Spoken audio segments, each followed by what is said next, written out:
Samech is the letter of support and protection. And the word Samech, the alteration of one vowel, is the Hebrew word for support. You may remember that this word appeared in the acrostic Psalm 145, verse 14, where I discussed it under the letter Nun. In that video, I mentioned that God does not wait for us to fall, that is to say, get into problems or difficulties. In his love, he assures us of his support before we even fall or enter those difficulties, or before we're even aware of any need. It's as though he puts the supply in storage for us along the way, stations of supply. Isn't it a wonderful thought that any problem that comes unexpectedly our way is fully anticipated by the loving God, and he has laid aside provision for dealing with the problem? We may have been caught off guard, but God never is. Now, one of the 100 names for the Messiah is Samech, which can be translated sustainer. Psalm 3, verse 5, which says this: I laid me down and slept, I awaked, for the Lord sustained me. And there's that word again. Jacob testified that God had been his shepherd throughout his troubled life, always sustaining him wherever he was and in whatever circumstance or difficulty, Genesis 48, verse 15. And that included those tight spots that his own foolishness had caused. That's called grace. And that's good for us to know, don't you think? God doesn't sustain us because we deserve it, but because he loves us. However, another name for the Messiah is, beginning with Samech, is Sovel, which means sufferer. Jesus suffered in every way like us, only infinitely more.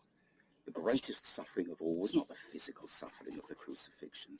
This was not the cup that he prayed he would be spared. It was the spiritual agony of being cut off or forsaken of God.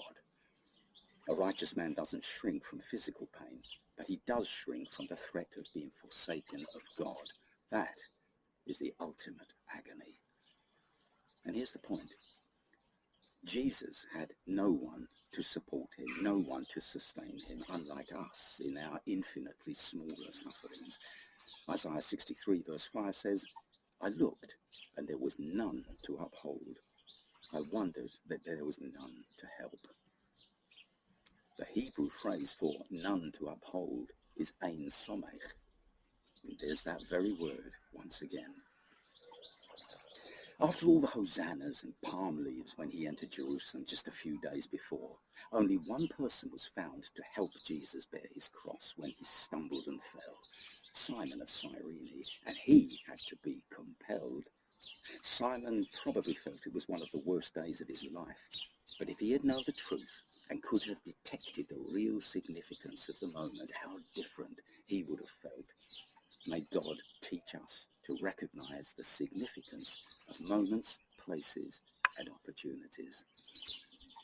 We never know when the person who needs our support and protection is an angel in disguise.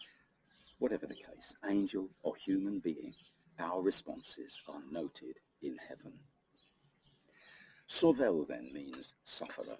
The Messiah is a fellow sufferer. That's why he can be a sympathetic mediator and help.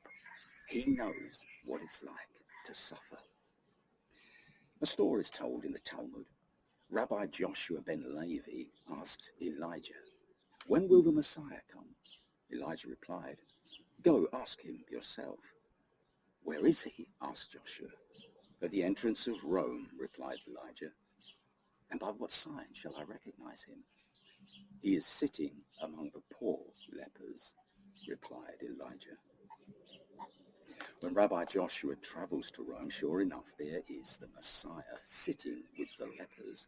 In fact, he sees that the Messiah also has bandages like the lepers. Now, this is a strange story, but it contains a profound and precious truth, that Jesus suffers with us. I am with you in your troubles, your sickness, your loneliness, your fears. I'm with you.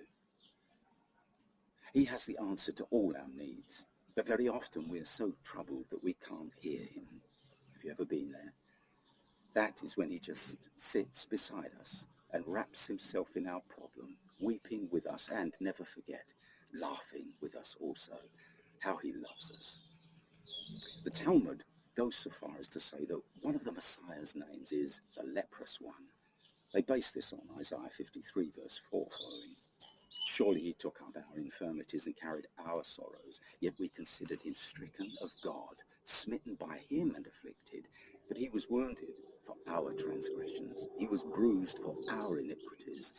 The chastisement of our peace was upon him, and with his stripes we are healed. At about the 9th hour, Jesus cried out with a loud voice, saying, Eli, Eli, lama sabachthani. That is to say, my God, why hast thou forsaken me? Matthew 27, verse 46. Have you been forsaken by friends or even family? Forsaken in a time of great need? Overlooked, maybe? You're simply not even the subject of people's thoughts. You're out of sight, out of mind, as they say. There are occasions when we are forsaken of comfort, of comforting thoughts, forsaken of a timely word of encouragement. Loneliness is a terrible thing, feeling bereft, forgotten. But take comfort in this.